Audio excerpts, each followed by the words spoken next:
1990 में कश्मीर पंडितों पर अत्याचार बढ़ गए, जिसके बाद उनका पलायन भी शुरू हुआ।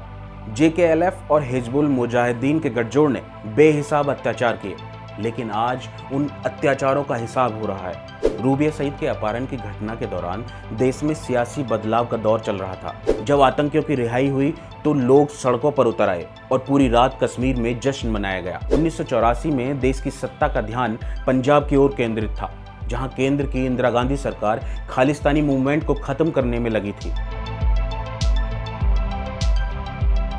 करीब 3 दशक पहले यानी 8 दिसंबर 1989 को श्रीनगर में एक अपहरण हुआ। हालांकि ये वो दौर था जब अपहरण होना कोई नई बात नहीं थी, लेकिन इस अपहरण ने श्रीनगर से लेकर दिल्ली तक हलचल मचा दी, क्योंकि अपहरण था तत्कालीन गृह मंत्री मुफ्ती मोहम्मद सईद की बेटी रूबिया सईद का। अपहरण की जिम्मेदारी प्रतिबंधित अलगाववादी संगठन जम्मू कश्मीर लिबरेशन फ्रंट यानी जेकेएलएफ ने ली। जेकेएलएफ के मुखिया यासीन मलिक ने अपने साथियों के साथ मिलकर रूबिया सईद को श्रीनगर के बाहरी इलाके से अगवा कर लिया और सरकार को रूबिया को छोड़ने के एवज में 5 आतंकवादियों को छोड़ना पड़ा। खैर, यासीन मलिक पर केस चला और लगभग ये तय हो गया कि यासीन मलिक ने ही इस पूरी साजिश को अंजाम दिया था। दरअसल एक चश्मदीद ने हाल ही में यासीन मलिक की पहचान कर ली और अपहरण के बाद जिस गेस्ट हाउस में रूबिया को रखा गया उसकी जानकारी भी दी। यासीन मलिक टेरर फंडिंग और वायुसेना के 4 जवानों की हत्या के मामले में पहले ही उम्र कैद की सजा पा चुका है।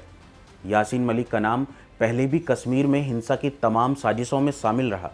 इसके अलावा उसे 1990 में कश्मीरी पंडितों के पलायन के प्रमुख जिम्मेदार के रूप में जाना जाता है।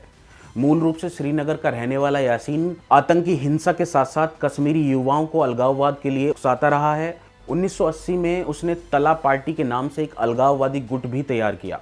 ये वही गुट था जिसने 1983 में श्रीनगर के शेरे कश्मीर क्रिकेट स्टेडियम में उस पिच को खोद दिया था जहां भारत और वेस्टइंडीज के बीच मैच होने जा रहा था।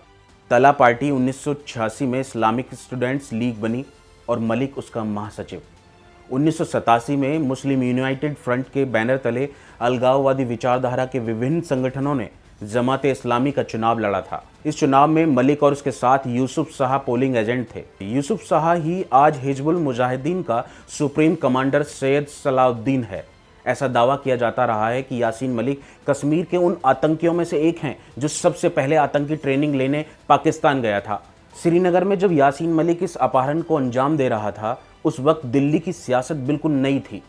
विश्वनाथ प्रताप सिंह को प्रधानमंत्री बने हुए करीब हफ्ता भर हुआ था और मुफ्ती मोहम्मद सईद को गृह मंत्री बनाया गया था।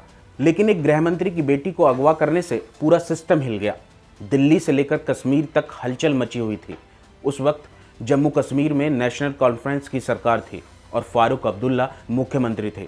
तत्कालीन प्रधानमंत्री विश्वनाथ प्रताप सिंह ने फारूक अब्दुल्ला को इस संदर्भ में फ़ोन किया और आतंकियों को छोड़ने के लिए कहा। दिल्ली से तत्कालीन विदेश मंत्री इंद्र कुमार गुजराल और नागरिक उड्डयन मंत्री आरिफ मोहम्मद को भेजा गया। करीब 5 दिन की मध्यस्थता के बाद आतंकियों को छोड़ने का फैसला हुआ, जिसके बाद रूबिया सईद को छोड़ने के एवज में आतंकी अब्दुल हामिद शेख, गुलाम नबी भट्ट, जावेद अहमद जरगर, नूर मोहम्मद कलवल और अल्ताफ भट्ट को छोड़ दिया गया। खूंखार आतंकवादियों को छोड़ने से पहले सरकार ने तमाम शर्तें रखी थी। मसलन आतंकियों की रिहाई के बाद कोई जुलूस नहीं निकाला जाएगा, लेकिन हुआ बिल्कुल इसके उलट। जब आतंकियों की रिहाई हुई तो लोग सड़कों पर उतर आए और पूरी रात कश्मीर में जश्न मनाया गया। और ऐसा माना जाता है कि रूबिया अपहरण कांड के बाद घाटी में अपहरण और खून खराबे का दौर शुरू हो गया।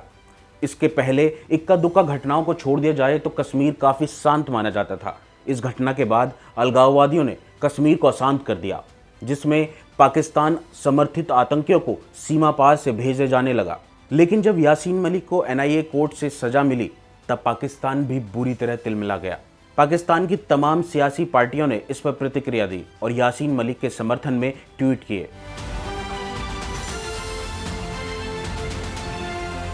पाकिस्तान के प्रधानमंत्री शहबाज शरीफ ने मलिक के समर्थन में एक ट्वीट में कहा था, दुनिया को भारत के जम्मू कश्मीर में राजनीतिक कैदियों के साथ भारत सरकार के दुर्व्यवहार पर ध्यान देना चाहिए। प्रमुख कश्मीरी नेता यासीन मलिक को फर्जी आतंकवाद के आरोपों में दोषी ठहराना भारत में मानवाधिकार के हनन की आलोचना करने वाली आवाज़ों को चुप करने का निरर्थक प्रयास है। सियासी उथल पुथल का दौर था। रूबिया सईद के अपहरण की घटना के दौरान देश में सियासी बदलाव का दौर चल रहा था। ये वो वक्त था जब करीब 5 साल यानी 1984 में देश की सत्ता का ध्यान पंजाब की ओर केंद्रित था, जहां केंद्र की इंदिरा गांधी सरकार खालिस्तानी मूवमेंट को खत्म करने में लगी थी। 7 जून 1984 को ऑपरेशन ब्लू स्टार में जर्नैल सिंह भिंडरावाले के खात्मे के बाद 31 अक्टूबर 1984 में तत्कालीन प्रधानमंत्री इंदिरा गांधी की हत्या से देश भर में हिंसा फैल जाती है। उसके बाद हुए आम चुनाव में कांग्रेस को 415 सीटें मिली और राजीव गांधी को प्रधानमंत्री बनाया गया। लेकिन 1989 के चुनाव में कांग्रेस को महज 197 सीट ही मिली और गठबंधन करके विश्वनाथ प्रताप सिंह की अगुवाई में सरकार बनती है। ये मंडल और कमंडल का दौर था। लेकिन रूबिया सईद के अपहरण ने लोगों का ध्यान कश्मीर की ओर खींचा। तब पहली बार इस बात की तस्दीक हुई कि कश्मीर में अलगाववाद जड़ें जमा चुका है। 1990 में कश्मीर पंडितों पर अत्याचार बढ़ गए, जिसके बाद उनका पलायन भी शुरू हुआ। JKLF और हिजबुल मुजाहिदीन के गठजोड़ ने बेहिसाब अत्याचार किए, लेकिन आज उन अत्याचारों का हिसाब हो रहा है। यासीन मलिक समेत तमाम कट्टरपंथियों से इसका हिसाब लिया जा रहा है। तो दोस्तों, आपको हमारी ये वीडियो कैसी लगी? आपका सुझाव जरूर दीजिएगा और ऐसी ही वीडियो देखने के लिए आप हमारे चैनल को लाइक, सब्सक्राइब जरूर करें। धन्यवाद।